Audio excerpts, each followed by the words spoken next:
My mother, at 60, gave birth to a two-headed baby boy. The extra head belonged to a deceased conjoined twin.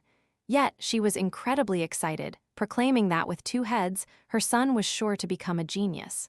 As a top neurosurgeon, I, Anna, personally performed the surgery to remove the dead fetus's head. Later, my brother, Ethan, grew up healthy. But when he failed to get into Tsinghua University by just 1 point, my mother told him, "You could have passed, but it's all your sister's fault for personally cutting off one of your heads." Because of this, he harbored resentment towards me and harmed me to death. When I opened my eyes again, I was back on the day my brother was born. Before this, my father's side of the family had only daughters, which meant our entire clan couldn't hold their heads high in the village. So, even though they knew my parents were old and had no income, they still found every way to urge my mother to try for another son. My mother didn't disappoint. She gave birth to a baby boy, but unexpectedly, he was a two-headed monster. The obstetrician explained, "You were carrying conjoined twins. One of the fetuses was absorbed by your son during development, leaving only an extra head. That extra head was the size of a fist, with eyes, nose, and mouth fused together, looking disgustingly repulsive. Yet my mother proudly boasted, 'No wonder Master Han said my son is a dragon among men, a phoenix among humans. With two heads, he's definitely a genius.' She then shot me, Anna, a contemptuous glance and added, 'Anna, don't be sad, but as a woman, you're not as good as your mother. Look at that round belly of yours. It's clear you're having a girl.' My mother and I were pregnant at the same time. Worried about her giving birth at an advanced age, I used my connections to find the best doctor for her checkups. During the prenatal examination, the doctor discovered fetal abnormalities. But she claimed that because I was pregnant with a girl, I was jealous of her having a son and wanted to collude with the doctor to kill him. When it came to narcissism, my mother was undoubtedly number one in the universe. But will these two heads affect the child's development? Anna, you're a doctor, tell us." As soon as my father finished speaking, I remembered how in my past life, he had also pushed me to be the villain like this. Back then, the old professor at the hospital believed that brain surgery carried significant risks and suggested conservative drug treatment. It was I who resisted the pressure, relying on my top-tier skills, to personally perform surgery on my brother. Afterward, my brother grew up healthy, becoming the pride of the entire village, failing to get into Tsinghua University by just 1 point. Yet my mother told him, "It's all because your sister was jealous that you're a genius, and because of her own achievements, she insisted on cutting off your head, ruining your whole life." As a result, when no one was around, my brother pushed me into a pond and drowned me. In front of everyone, my mother clutched my lifeless body, crying bitterly, "Anna, your parents raised you to be this old, and you haven't even had a single day to repay our kindness. How could you leave like this?" Then she coldly said, "Anna, your brother's future has already been ruined once by you. I can't let you ruin it again. Your life now belongs to your brother." Thinking of this, I suppressed my anger, smiling at my mother. "Mother, at your age, risking your life to give the Zhao family their only son makes you the greatest contributor to our family. Just listen to Mother, and everything will be fine." My mother became even more pleased. My father's face fell, but he dared not say anything more. 2 months later, I had a difficult birth with postpartum hemorrhage, almost losing my life. As I lay dying in the hospital, there was no sign of my parents. In the middle of the night, their call woke me up. "Anna, your brother has a high fever and is about to die. Come home immediately and find the best professor from your hospital to consult on his case." They thought I owned the hospital, and they were demanding the best professor. In my past life, when my brother had only a mild cold, my mother made a big deal out of it, so worried that she forced me to cut in line to examine him. As a result, I was reported by others and fired from the hospital. Remembering their actions from my past life, I looked at my newborn daughter, feigning worry. "Oh, Mother, I'm about to give birth. The pain is unbearable. I can't hear what you're saying clearly." On the other end, there was not a single word of concern. Instead, she cursed, "Useless thing, why couldn't you give birth earlier or later? You had to give birth now. What kind of thing did you give birth to that's a jinx to your brother? Anna Zhao, you're a doctor and you can't even control your own childbirth. Is your brother more important or that thing that hasn't even been born yet? If anything happens to your brother, what will you do? You unfilial wretch, do you want your parents dead?" Those piercing words were like daggers stabbing into my heart. In my past life, I was truly foolish for not seeing the true face of this blood-sucking vampire family. I couldn't listen anymore, so I feigned stomach pain and hung up. The next day, my parents' outrageous behavior spread throughout the medical community. As soon as they arrived at the hospital, they named me and demanded that the hospital director examine my brother. The medical staff asked them to queue up. My mother then took a cleaver to the hospital gate and staged a suicide attempt, claiming that the hospital's refusal to examine her immediately was an attempt to force her to die. A pitiful mother who just had a son in her old age. They screamed wildly like monkeys, attracting a crowd of onlookers. Seeing the family's extreme behavior, the treating doctor dared not suggest risky excisional surgery, only giving a few antibiotic injections to reduce the fever. My brother didn't die, but this treatment only addressed the symptoms, not the root cause. His extra head grew larger and larger, like a swollen water sack, ready to erupt like a volcano. My mother, however, took pride in it, saying in the family chat group that Master Han said this was a sign of intellectual awakening. The bigger the head, the more knowledge it contained. She even deliberately reminded me, girls always have to rely on men. Instead of relying on men outside, it's better to rely on her brother. The money you spend on your daughter's education, save it to cultivate my son instead. My father also echoed, Anna, take your brother to study in the city. Once he has a bright future, he won't forget your share. I immediately retorted, Father, my brother is a genius. Teachers in the city only teach ordinary students, they'll waste my brother's talent. Hearing this, my mother tensed up. Then how can my son be taught by ordinary teachers? Of course, he must formally apprentice with Master Han, so the Grand Master can unlock his intelligence. The revered Grand Master in our village was actually just a charlatan tricking gullible women. In my past life, to ensure my brother received the best education, I brought the entire family to the marital home my husband bought in the city, spent all my savings, and scrimped and saved from my salary to send him to an international school. But every time my brother faced difficulties, and I painstakingly taught him to learn and grow from his failures, my mother would always be there, singing backup. If you hadn't insisted on taking away one of your brother's heads back then, how could this little thing trouble my precious son? This time, I would watch how my mother could raise a genius son on her own. Several years passed. On the day my paternal grandmother passed away, I returned to the village for the funeral. As soon as I arrived, I was stunned. The house was a mess, like a chicken coop untouched for centuries. It turned out that ever since my brother was born, my mother had lorded over everyone like a queen every day. She sat on the bed all day, refusing to move, scattering sunflower seed shells on the floor after eating. All the housework that previously fell upon my aging grandmother was now neglected. Her sole and most important task each day was to wait on my brother. Every day, she posted videos of bathing him in the family group, as if she wished she could film it 360 degrees for our ancestors to see. A video of my 5-year-old brother, with his legs dangling, being scrubbed by his elderly mother, circulated widely in the family group of dozens of people. The moment I stepped through the door, my father saw me as if I were a lifeline, gripping my hand tightly and refusing to let go. Anna, you have to talk to your mother. Master Han says wild food is nutritious, so she makes me go fishing every day. My back is breaking from exhaustion. His hair was completely white, his face covered in countless wrinkles, and his back was hunched like a mountain. While I was still dazed, the family chat group displayed my brother's latest masterpiece. I suppressed my urge to roll my eyes to the heavens and comforted my father. What's this little hardship?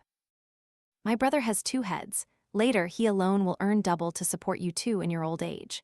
Casually, I handed my mother a packet of pre-packaged stewed chicken soup, priced at 9.9 yuan with free shipping on Pinduoduo.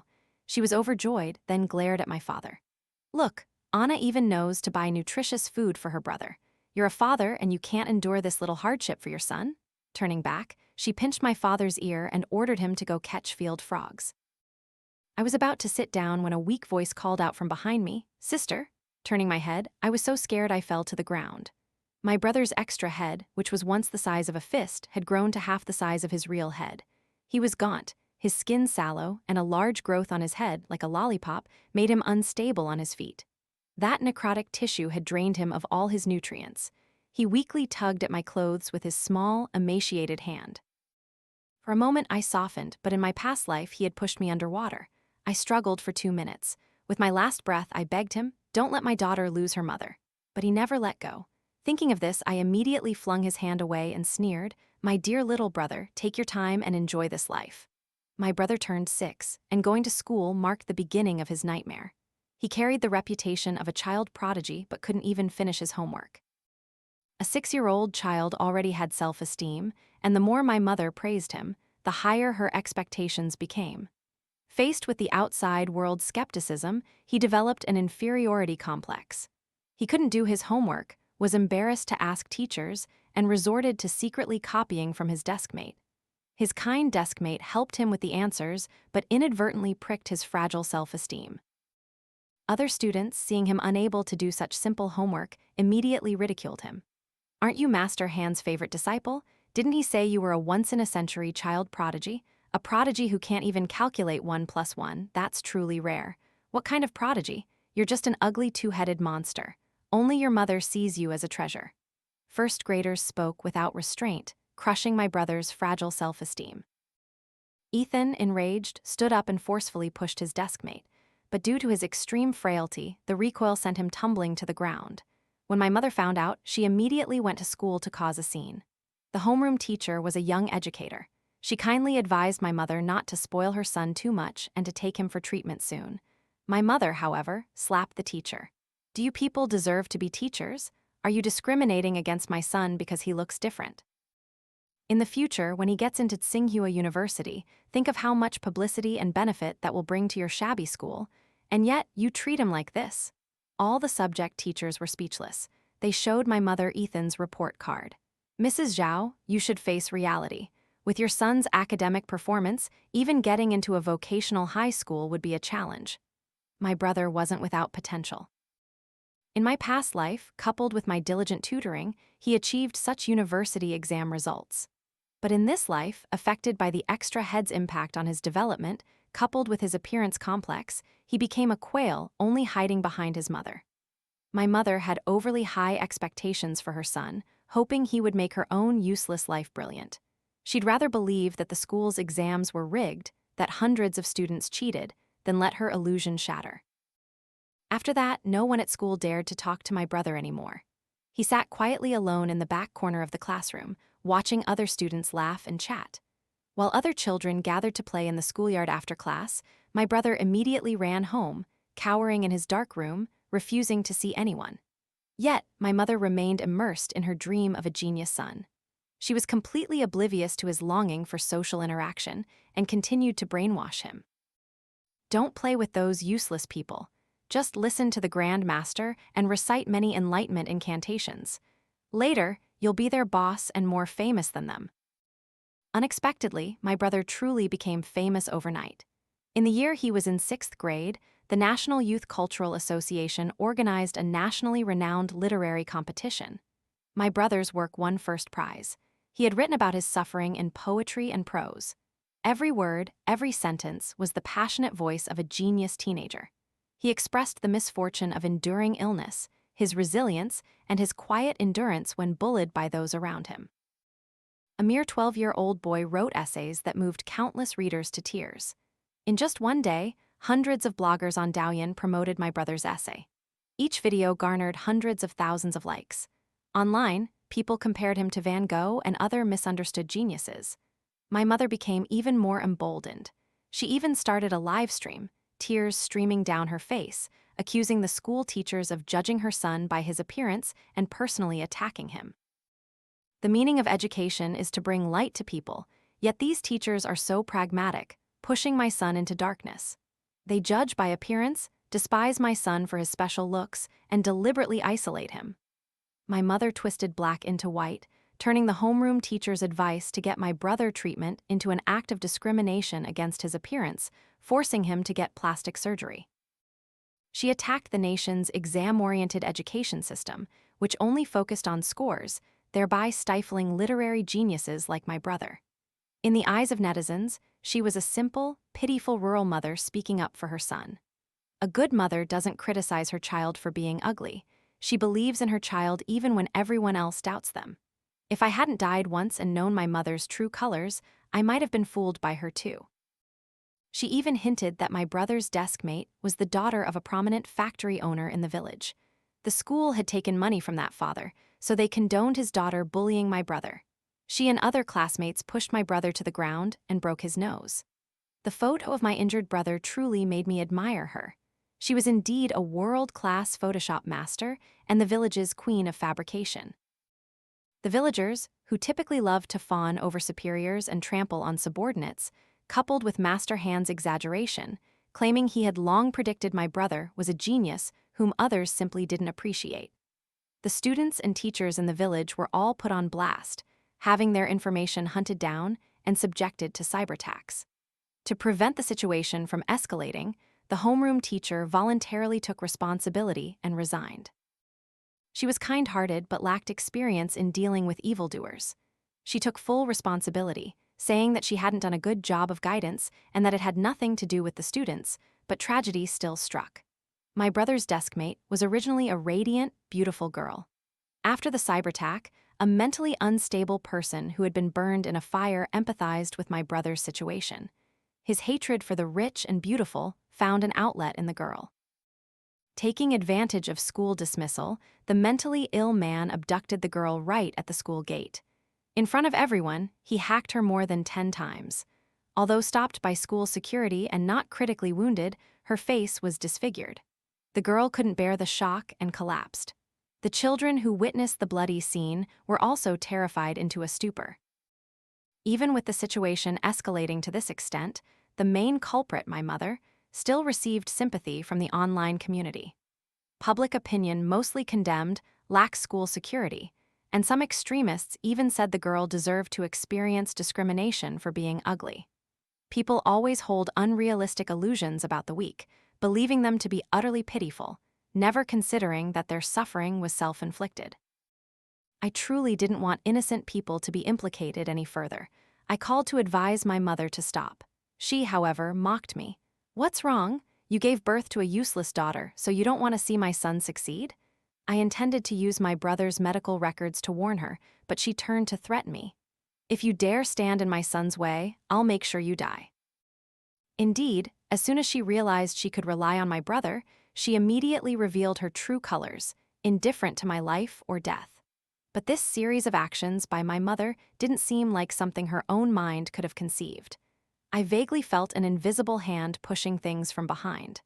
While I was still pondering, my mother started a new live stream.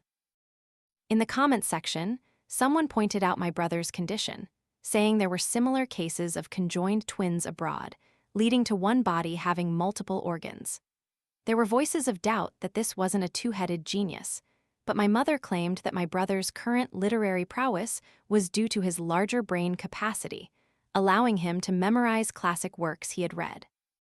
She even thanked Master Hand for teaching according to his ability, saying that the Grand Master had specifically developed a two-brain memory method for my brother, helping him easily memorize thousands of words and beautiful ideas. At the same time, I discovered that Master Han had opened an account on Ziohongshu 2 months prior. As soon as my mother's livestream ended, his account gained tens of thousands of followers. Most were parents hoping their children would become dragons and phoenixes, wanting Master Han to impart his two-brain memory method. Whether they were shills or genuine fans, they commented under Master Hand's posts. "We've already spent so much money on our children's tutoring, we won't begrudge this little bit more. Whether it's a two-brain or one-brain memory method, as long as it helps our child get 1 extra point in literature, it's worth it." In less than a week, Master Hand's livestream room sold tens of thousands of courses, making a fortune. This scammer had set his trap since my brother's birth, unexpectedly to harvest here. Without concrete evidence, I couldn't expose them. Seeing my mother strutting around proudly, becoming a local celebrity, the villagers took turns flattering her. Today they brought chickens, tomorrow ducks. The village gossips gathered under the old banyan tree all day, buzzing. "You can tell she's blessed. How many PhDs are there in this village? Her daughter is one of them." "That's right, and her son is already an internet genius at such a young age. Later, the entire village's development will depend on her children." My mother sat amidst them, pretending to be indifferent, chewing on sunflower seeds and speaking in a sarcastic tone. "You're all being too kind," she said. "Some people still call my son a monster. It makes a mother very sad. I even forget to wash his clothes." As soon as she finished speaking, someone immediately offered to wash my brother's underwear. My mother, a rural woman who only completed primary school, had become the village's educator.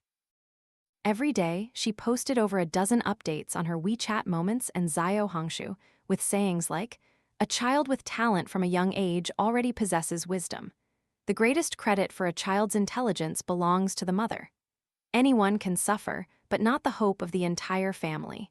Teaching you step by step how to raise a genius baby." Every day, she counted which families hadn't liked her posts.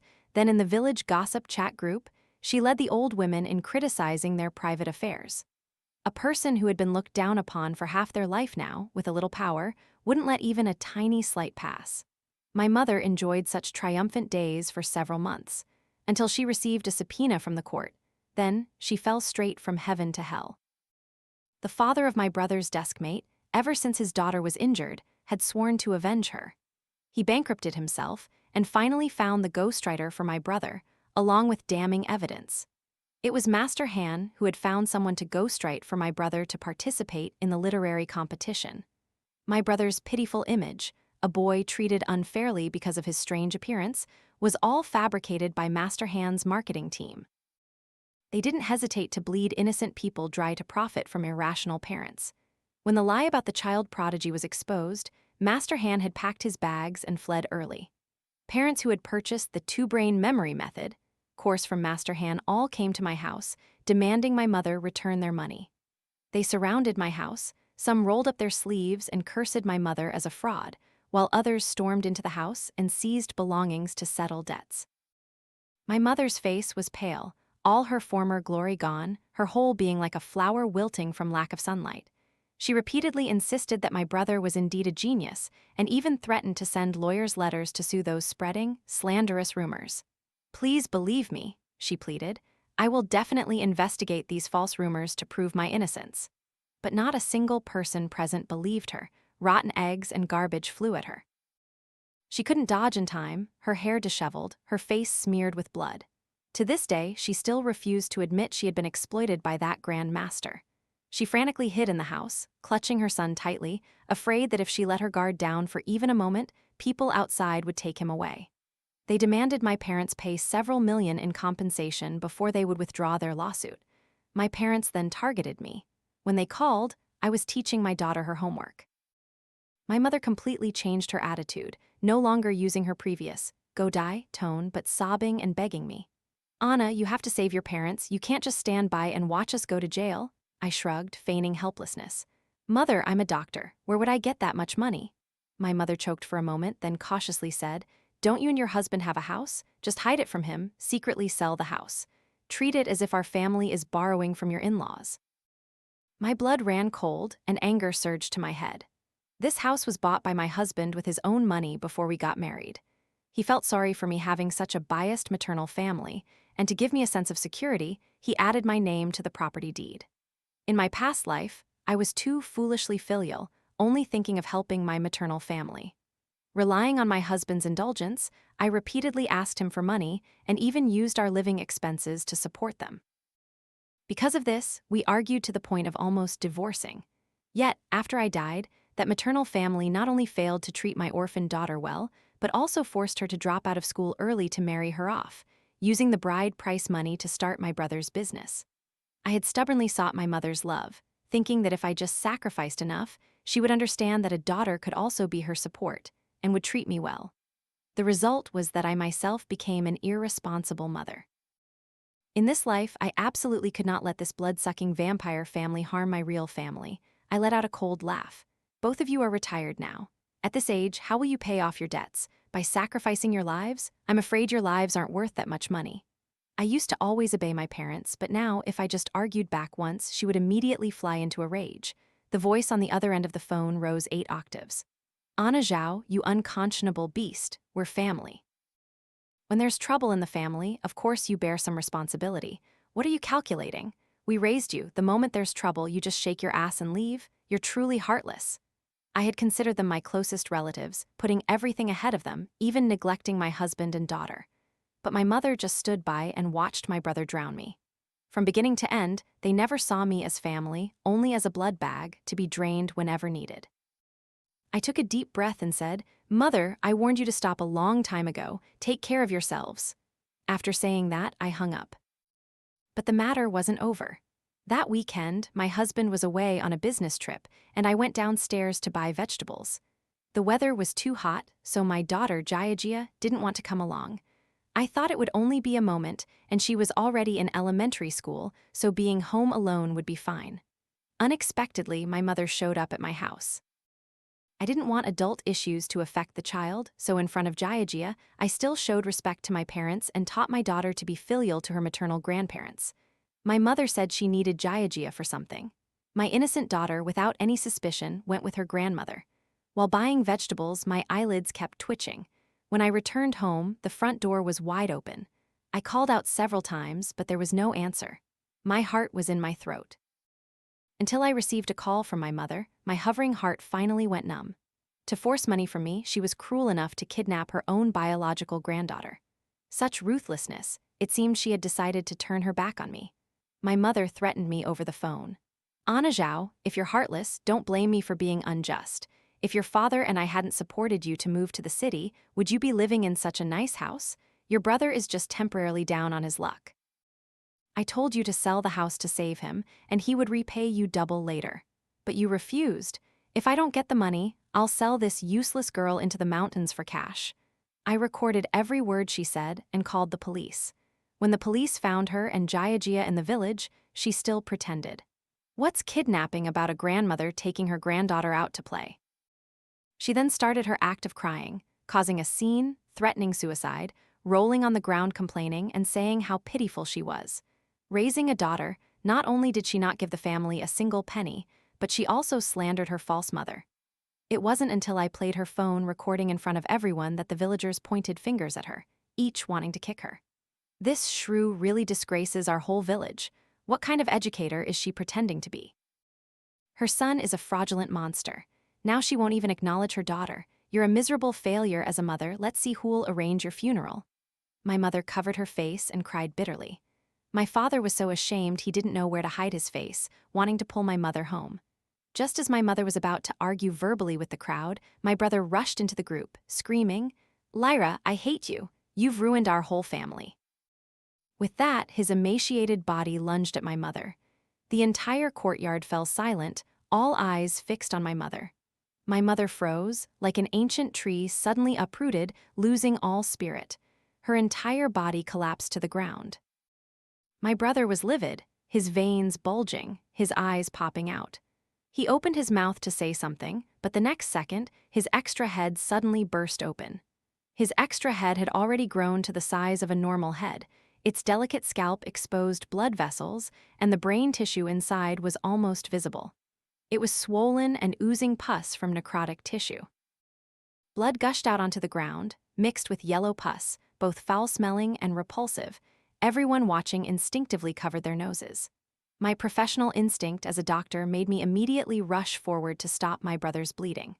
After more than 10 hours of emergency care, my brother barely clung to life. I thoroughly analyzed his condition. Originally, even if the extra head hadn't been removed, its growth could have been controlled with conservative drug treatment. But my mother had listened to Master Han and fed him too much wild food. These untested wild foods, full of parasites, had stimulated the growth of abnormal tissue. My brother lay dying on the hospital bed. He raised his weak hand to grasp mine, begging me to take him away, far from this mother. She stole my childhood, didn't let me play with friends like normal children. I'm clearly not a genius, but she insisted on pushing me to the sky only for me to fall into an abyss, ridiculed by everyone. She made me feel ashamed every moment I lived, made me feel suspicion suffocating my throat. He claimed he had been forced by my mother, but in my eyes, he was no different from his past life. He was only 12, but he wasn't stupid. He knew very well that the award-winning essay wasn't written by him. But when innocent teachers and friends around him were attacked because of it, he remained silent and even seemed pleased. From beginning to end, he didn't care about his desk mate's disfigured face. He only thought about escaping the mother who suffocated him. He was still as selfish as ever. Seeing him with only one breath left, I swallowed the curses that were on the tip of my tongue. It was no longer necessary. Evil people would never feel guilty. Saying another word would only be useless. My mother was sentenced to 2 years in prison. Before she went to jail, she visited my brother. She buried her face in his bed and said, "My good son, don't be afraid. When mother gets out of prison, I'll be with you forever." As soon as she finished speaking, the only spark of light in my brother's eyes extinguished. He used his last ounce of strength, and with my mother watching in disbelief, bit his tongue and committed suicide. A large amount of blood gushed from his mouth. My mother screamed, "My son," and fainted. My brother was dead. My mother lost her emotional anchor and went completely insane. All day, she mumbled my brother's name. After her release, she was admitted to a psychiatric hospital. When I saw her again, she was gaunt and sallow, completely different from the radiant face she had when my brother was born. I thought she would regret it. If she hadn't stubbornly insisted on having a child at an advanced age, hadn't stubbornly insisted on giving birth to a problematic brother when abnormalities were found during prenatal checkups, she and my father could have enjoyed their old age without burdens. Perhaps my mother and I wouldn't have reached the point where we couldn't even look at each other. But she just grabbed the bracelet on my wrist and scolded, "Why are you spending money on this impractical thing? Why didn't you save the money for your brother to get married? Your brother is about to get married, about to give me a chubby grandson." She was mad. She refused to accept the truth that my brother was dead. Parental love for children must consider the long term. Her short-sightedness had turned her love for my brother into poison. Or perhaps she didn't truly love her son, she didn't know how to love others. She only wanted to seize glory that didn't belong to her, imposing her desires onto her son. This silver-haired woman repeatedly caressed the photo of her dead son, let her forever be immersed in the illusion of her son's great success and fame. Just as I left the psychiatric hospital, I received a call from my father, asking me to come home. I had originally planned that once he was alone, I would invite him to live with me in the city. Unexpectedly, as soon as I entered, I was ambushed by a group of relatives. My eldest uncle spoke first. "Anna, your father is the youngest in the family, still young. You can't let your mother ruin his whole life. He's still young, he has his whole life ahead of him. My mother has lived with him for more than half her life." I hadn't understood their intention. My aunt then said, "Anna, if your father divorces your mother and marries someone younger, who knows, he might have a son. Anna, you're a good child. Since you couldn't save your brother back then, consider it letting your father have a son now." This family truly mastered moral kidnapping, even blaming my brother's death on me. Their son died, and they showed no remorse, only thinking about having another one immediately. Can parenthood be subject to examination? If you're a terrible person, don't have children. Among the relatives, I glanced at my father, who was cowering shyly in the corner. His eyes sparkled with hesitation. "Father, what do you think? Mother has given you 2 children after all. Are you just going to abandon her?" My father stammered, looking at my eldest uncle as if wanting him to speak for him. My uncle immediately interjected, "If it weren't for your mother, your father would have probably had a son long ago. This is all her debt to our family." I understood then. This whole family only knew how to blame others, and my father, who appeared harmless, was actually a cunning old fox. Before, these relatives had urged my mother to get pregnant at an advanced age. My mother was initially hesitant and asked for his opinion. He clearly wanted a son too, but said nothing, letting everyone else pressure my mother. Now, he wanted to play the same old trick, using others' mouths to remarry. I angrily said, "Father, how old are you this year? Why would a woman younger than my mother marry you?" As soon as I finished speaking, my aunt immediately squeezed out a malicious smile. She pulled out a photo from her purse. "Anna, look at this girl. Such a big bottom, you can tell she's fertile and will bear children easily. She's just looking for support. Her family is dirt poor, so marrying your father for food and clothes is enough. We just need to give her family a small bride price. You can pay around 100,000 yuan. It turned out they had already planned everything, just waiting for me to come and hand over the money. They were foolish to think the whole world was stupid. My father abandoning my mother to remarry and expecting me to pay for it was a pipe dream. I grabbed my father by the collar, glaring, and said, "Ethan Zhao SR, I've seen exactly what kind of person you are. From now on, our relationship is severed. Don't even think of getting another penny from me." To have that woman bear a son for my father, the entire clan still pooled together 60,000 yuan for him. They strenuously made empty promises to that woman, saying that he had a daughter who was a professor at a big city hospital, and once she had a child, there would be no shortage of nutritious supplements. They also said that after she gave birth, they would welcome her and her son to live in the city. The woman was uneducated and poor, and her family was eager to marry her off to get a bride price for her brother, so she married my father, who was 20 years her senior. When they got married, they even deliberately sent me a wedding invitation. My thick-skinned aunt messaged me, "Anna, if you're busy at the hospital and can't come in person, you must at least send a gift. Your father has suffered his whole life. Aren't you going to wish him a good life?" I replied, "Didn't our whole family suffer because of your preference for sons over daughters? He deserves his suffering." I sent a "get lost" sticker and blocked her, also leaving the family chat group. My close friend later told me that when she returned to the village that new year, she heard terrible screams from my house all night. It turned out this stepmother not only had a big bottom, but was also twice my father's size. Compared to my mother, she was far more ferocious. Neither soft nor hard tactics worked on her. If anything displeased her, she would give my father a thorough beating, even making his nose bleed. Every day, she pointed her finger and made my father do housework, cracking a whip as if he were a donkey. My father was screaming as he was beat. The stepmother lifted him and threw him to the ground, stomping on his chest and cursing, "Your whole family are scammers. Your daughter never even visits. How can she be filial to me? What kind of useless man are you, needing others to speak for you about everything? You want a son, then suffer it." Other relatives came to intervene, but the stepmother didn't even glance at them, opening her mouth to directly hit their sore spots. "All you men are useless. You can't even have sons and you blame us. Do you women know how to learn? If not, then go online and complain. You have no money, you want sons, and you don't want to be tortured? Why don't you just ascend to heaven? Do all good things belong to your families?" The uncles, reprimanded, dared not utter a sound and quickly scurried back to their homes. Unexpectedly, on my father's 80th birthday, they actually had a son. It seems that as long as parenthood doesn't require examination, my brother's tragedy will continue to repeat. But those things no longer concerned me. Under the sunlight, my daughter held my husband's hand, slowly walking towards me. In this life, I no longer stubbornly fought for scraps of affection from my parents' hands, no longer clung to the illusion of compensating for the emotional deprivations of my childhood. Instead, I dedicated my attention to those who truly loved me.